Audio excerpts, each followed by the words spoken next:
Finding and selling to customers today is tough. They're demanding, distracted, have no attention span. They don't understand your product or turn up on time. They haggle irrationally and forget to complete the sales process.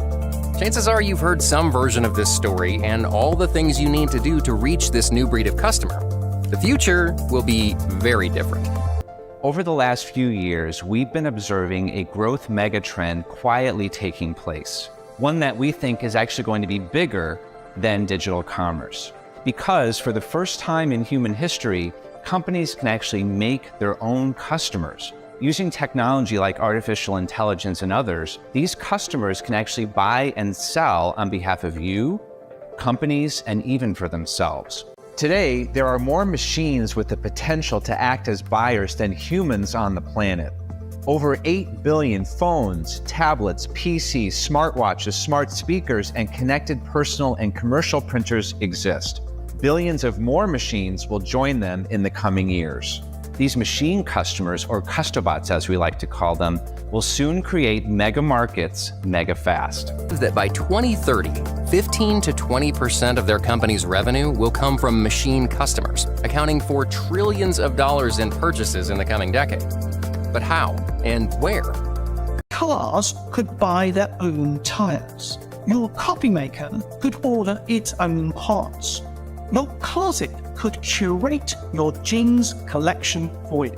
In fact, we expect that roads and factories and office meeting rooms and AI buying columns and petrol robots and appliances and smart speaker intelligent assistants will all become machine customers. So machines as customers, it's not just like a in the future type of thing. It's a now thing. I have a lot of smart appliances in my house. So a day in the life of a machines as customers for me is going to be something along the lines of having a smart refrigerator that's going to help you meal plan, order that food to be delivered, and even order filters for itself, as well as schedule services. One of the important things to know is it's not just about being a consumer and having it buy things for you. It can also look at how it can help you maintain things, such as a car can go ahead and schedule a service to avoid any type of disruption for you. We also see this across industrial types of businesses, such as manufacturing. If you have a manufacturer who's going to be producing a strawberry soda and they run out of strawberry, that's going to create a major problem. However, machines as customers could detect we're running low on the strawberry flavor and go ahead and order it in the future using smart sensors. The central question for executives and their teams is a simple one. What do we do to get ready? Start out by recognizing that machines and humans are very different.